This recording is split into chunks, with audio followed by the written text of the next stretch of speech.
Le métier de secrétaire de mairie est indispensable au fonctionnement de nos communes rurales. Les femmes et les hommes qui occupent cette fonction doivent être polyvalents, réactifs et répondre à des exigences d'expertise de plus en plus fortes. Aujourd'hui, beaucoup de maires de petites communes ont des difficultés à pourvoir ces emplois. Qu'en sera-t-il demain compte tenu des nombreux départs en retraite attendus? Pour faire face à cette situation, le Centre de gestion de la fonction publique territoriale de la Haute-Vienne a donc, comme de nombreux autres centres de gestion, développé en lien avec le Centre national de la fonction publique, la région Nouvelle-Aquitaine et l'Université de Limoges, des formations secrétaires de mairie. Jusqu'à il y a peu, il collaborait avec Pôle emploi pour optimiser l'accès à ces formations. La participation financière de Pôle emploi permettait ainsi d'organiser 1 à 2 sessions de formation secrétaire de mairie par an. Le désengagement de Pôle emploi remet en question ces formations, alors même qu'elles sont grandement appréciées par les maires, bien sûr, les élus municipaux, les agents territoriaux et les demandeurs d'emploi. Je souhaiterais donc savoir quelles mesures le gouvernement entend prendre pour consolider la participation financière de Pôle emploi, indispensable au maintien de ces formations. Je vous remercie de cette réponse et si j'ai bien compris, donc on peut s'attendre à une pérennité de ces financements, ce qui est une très bonne chose puisque les tensions que l'on observe aujourd'hui ne vont cesser de croître avec le départ en retraite de nombreux secrétaires de mairie. Et la participation, vous l'avez dit, de Pôle emploi, elle est essentielle pour préserver l'emploi public et le service public dans nos communes. En Narbonne, l'État investit depuis plus de 30 ans au sein du centre INRAE dans la recherche appliquée à la production d'énergie renouvelable à partir du traitement des déchets organiques d'origine agricole, industrielle ou urbaine, autrement dit du biogaz. Première filière industrielle d'économie circulaire dans les territoires, renouvelable à 100% et locale, la production de biogaz répond à l'ambition d'autonomie énergétique de la France et pourrait ainsi servir largement la décarbonation de la mobilité lourde. Pourtant, cette dynamique est en panne.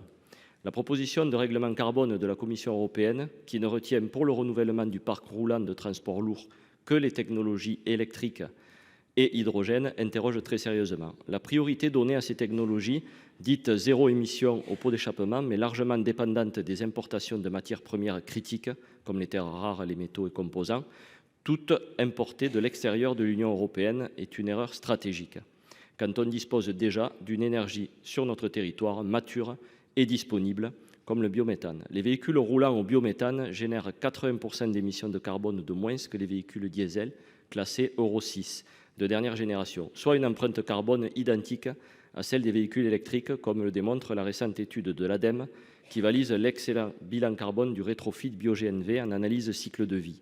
Prendre le pari de sortir des énergies fossiles sans renforcer notre autonomie énergétique et notre avance technologique constituerait une erreur de prospective majeure.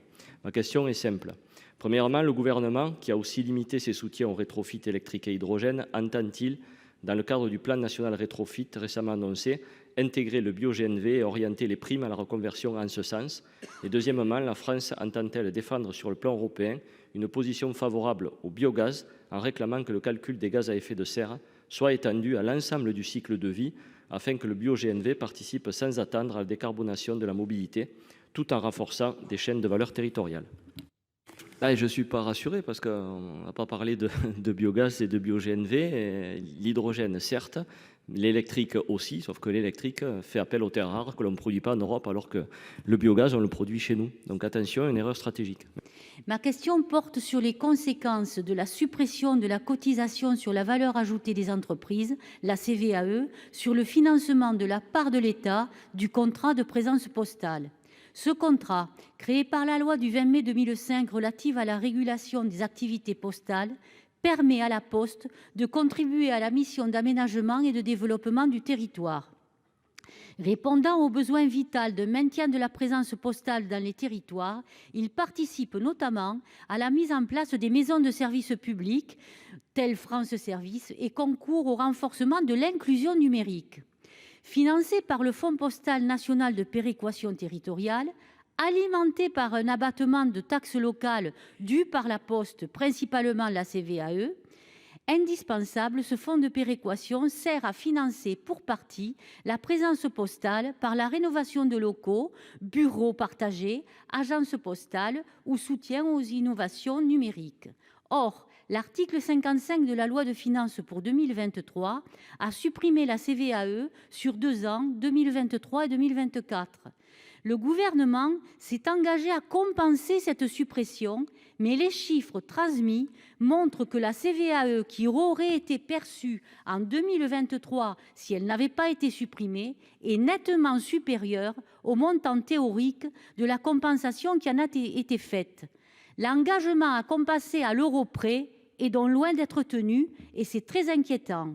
Je souhaite donc savoir quelles mesures votre gouvernement entend prendre pour ne pas mettre en péril le financement du fonds de péréquation qui est réparti par les commissions de présence postale territoriale et en conséquence l'exercice par la Poste des missions de service public qui lui sont dévolues. Nous serons très vigilants à voir que les compensations que vous avez évoquées soient au rendez-vous, car il en va de la survie des territoires ruraux par rapport à cette présence postale. Nous étions quelques centaines hier à Magny-en-Vexin, à l'invitation de l'association des maires et des adjoints de la communauté de communes de Vexin-Val-de-Seine, puisque ça fait maintenant 30 ans, près de 30 ans, que ce territoire, ce bout de territoire du Vexin français, dans le Val d'Oise, demande un lycée.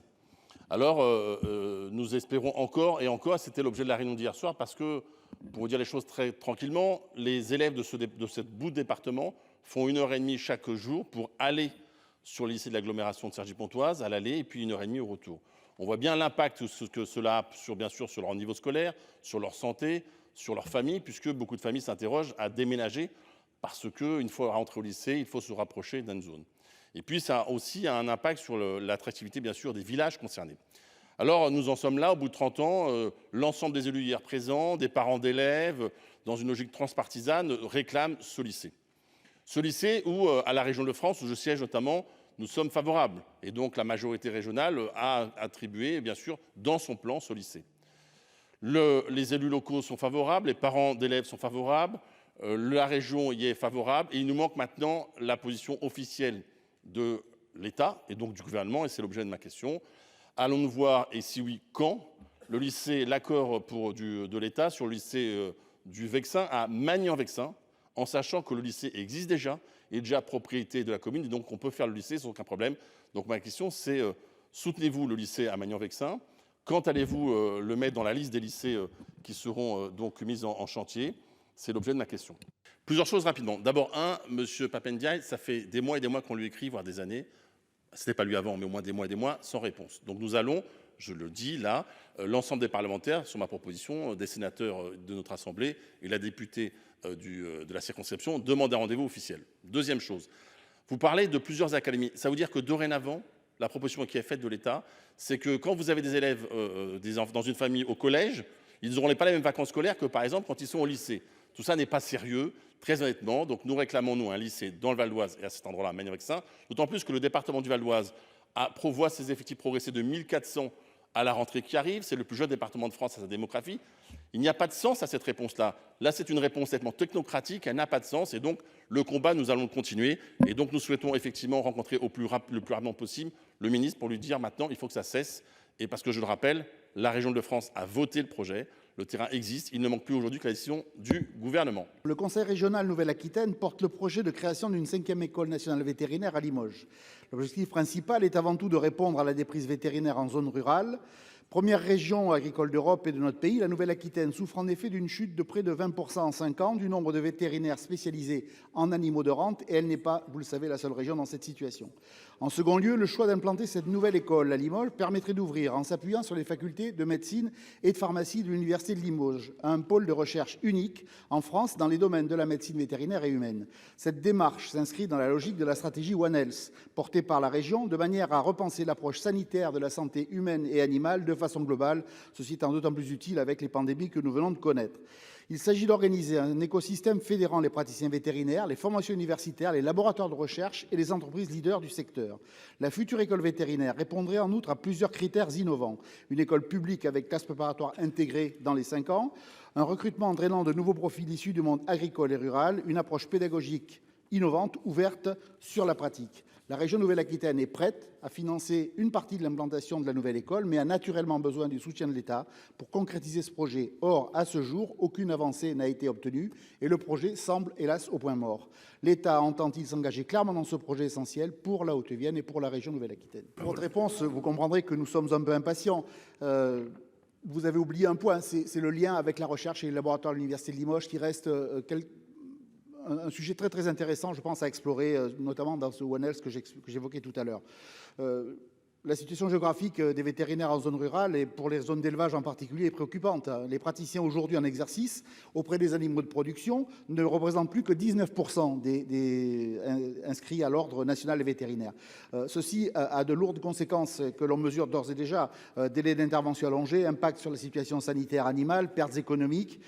Importantes. Les 4 écoles existantes aujourd'hui sont saturées, même s'il y a des projets d'augmentation, vous l'avez rappelé, je ne crois pas que ce soit suffisant. Et on a toujours un grand nombre d'étudiants qui vont se former à l'étranger, où les études sont plus courtes et moins onéreuses. Pour le premier pays agricole d'Europe, convenez que c'est une problématique majeure qui aura et qui a même déjà des conséquences sur l'avenir de l'élevage dans les territoires. Lorsque les collectivités locales proposent un projet innovant, pour y répondre, l'État, je pense, doit être là pour les soutenir.